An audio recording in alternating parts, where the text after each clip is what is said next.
Okay mga kababayan, Chris Ulo po at welcome back po ulit dito sa ating YouTube channel. Okay, pag-usapan ho natin mga kababayan, ito hong senador natin na number 1, pinakamarami hong nakuha hong boto sa kasaysayan ho ng sandaigdig, isang katauhan, pinakamarami hong nakuha boto sa buong kalawakan. Pero yung dami ho ng bumoto sa kanya, ayan ho, yung dami ho rin ho ng taong bumoto na nagsisisi na ngayon. Nakuha mo? Ito mga kababayan, pag-usapan ho natin, ito si Senador Robin Padilla, viral trending na naman ho ito. Dalawang video ho ang viral trending ho sa kanya, especially ho dyan sa mundo ho ng Facebook at TikTok. Unahin ho natin mga kababayan, mga ka-analyze, etong ginawa niya hong statement or pahayag ho nung nagpunta ho sila dyan sa bansang Malaysia. Kasama niya ho ito sila Aimee Mangusin. Aimee Duterte. Aimee Duterte, Aimee Lacson. Aimee Lacson, ito kasi dami kasi bansag dito eh. Aimee Marcos. Kasama niya rin ho dyan si VP Sara alias Pusit, alias Siminit, alias Pulgas, na kung saan dyan ho nila ginunita or sinelebrate, pinagdiwang ho ang araw ho ng kalayaan, yung tinatawag hong Independence Day. O ito mga kababayan, unahin ho natin yung video na yan na gumawa ho siya ng pahayag. Okay, pakinggan ho natin mga kababayan.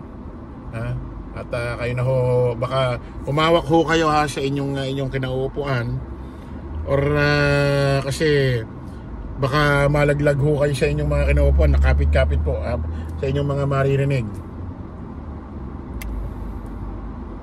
Pakinggan niyo po. Sana kayong maniwala sa mga naninira, sa mga artista na kami mga bobo.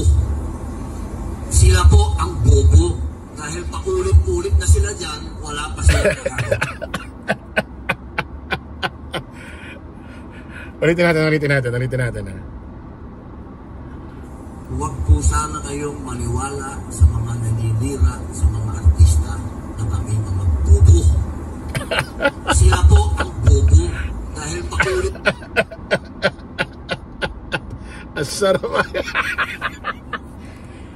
Sarap pakinggan sabi ko ni Senador Robin Padilla, huwag kayong maniwala sa mga nagsasabi na kami mga artista ay bobo.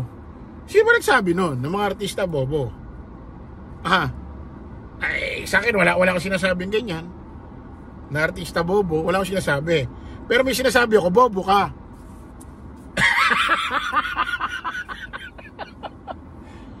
Anak ng... Ano ba?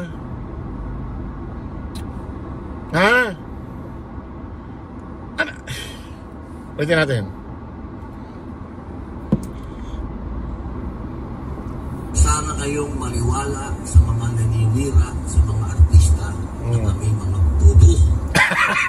Sila po ang bobo. Dahil paulit-ulit na sila dyan, wala pa silang nagagawa. Ayan na naman. Unang-una sabi mo, huwag kayong maniwala sa mga nagsasabi na kami mga artista ay bobo. Kasi yung iba dyan, paulit-ulit na, wala pang nangyari, wala pa silang ginagawa. So, kanino mo nire-refer ito? Yung mga senador na kung saan ay nandiyan na nakakailang term na sinasabi mo walang nagagawa, walang nangyayari. Are you sure na walang nagagawa, walang nangyayari? Are you sure? Na itong mga senador na dati na naabutan mo, na tulad nila Senadora Risa Ontiveros na matatagal na dyan, sila Tito Sen, walang nagagawa yan? Are you sure? Baka imposible kasi Senador Robin Padilla na sila walang nagagawa tapos ikaw may nagagawa. Ano mas magaling ka pa sa kanila? Hello? Gusto mo bigyan kita ng patunay? Isang tao, isang senador na matagal ng senador, matagal nang nasa Senado, may nagawa. Kiko Pangilinan. Wala ba nagawa si Kiko Pangilinan? Ha? Di ba gumawa siya ng batas na kung saan yung mga minor de edad pag gumawa ng krimen, hindi makukulong. Ha? Ano sa tingin mo lang ginawa si Kiko? Ang ganda-ganda na ginawa ni Kiko. Ha? Gumawa ng batas. Pag gumawa ng krimen ng minor de edad, di pwede makulong. Ay, nagawa. Ulit natin. Ano po ba ang ginawa nila sa mga artistang bumuo ng KKK? Inagaw nila ang revolusyon. Kasi tapos na po ang rebellion eh.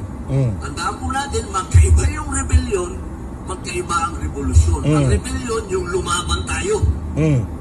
Yung revolusyon, ibig sabihin, mag-uumpisa na tayo.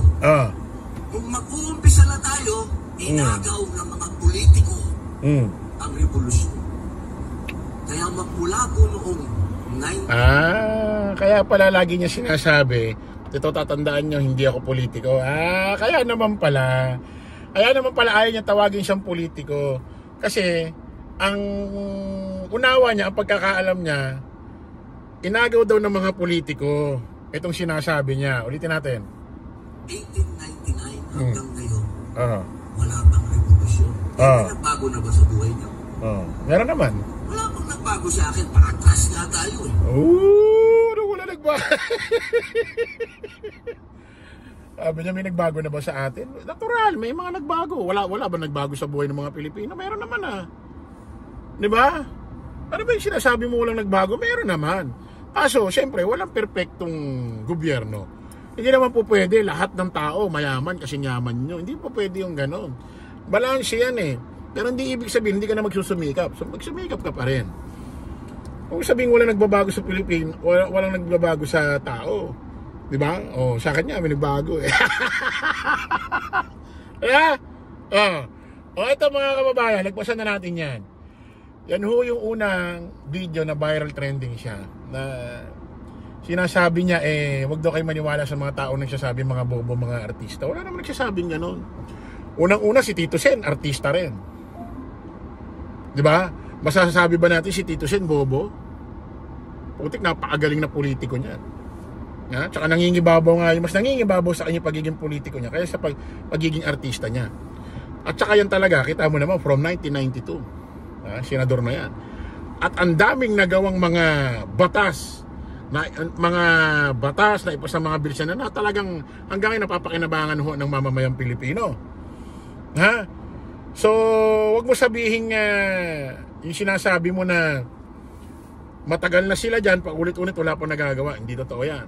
May mga senador dyan kahit paulit-ulit at matagal ng senador dyan, nakailang term na, talagang napakinabangan ng mamamayang Pilipino. Talagang maganda ang ginagawa sa loob. Hindi mo katulad. Senador ka lang ni Duterte, hindi ka naman senador ng taong bayan. Ako nga pala, hindi ka pala politiko. Ayaw pala sabihin politiko ka. Ito mga kababayan, may isa pa hong viral trending na video mga kababayan na kung saan ito si Senador Robin Padilla. Kasi alam nyo naman ho ito, si Senador Robin Padilla, Islam, Muslim, makikiraan muna sa mga kapatiran nating Muslim. Alam naman ho natin, ito si Senador Robin Padilla, dati hong Katoliko, na nag-convert bilang Islam, na hindi natin alam kung bakit, anong dahilan niya. Meron ho kasing video viral sa Facebook na kung saan nandoon siya sa Dahig, may nagluluto, ayon sa mga uploader, barbecue daw yun. So ibig sabihin, pag sinabi siyempre barbecue, baboy yun. Tingnan natin tong video to mga kababayan. Kaya nahuhumusga kung ito ay talagang tingnan natin yung video.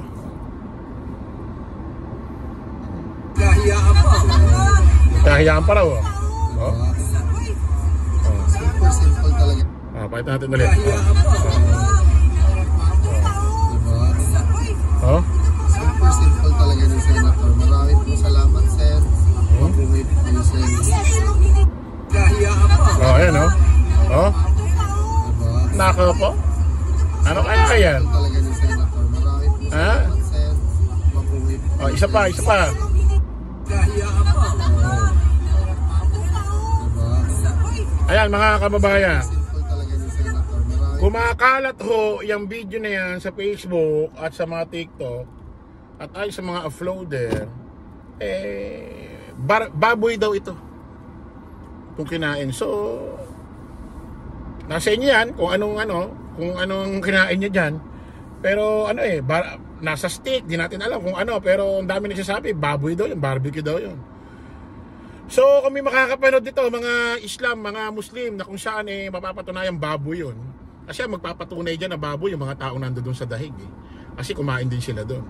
So ano to mga Islam Muslim, pag nakita nyo ganyan yung kapatid nyong Muslim na kumain ng baboy na ganyan, ano yan, anong punishment meron nyo sa relihiyon ninyo?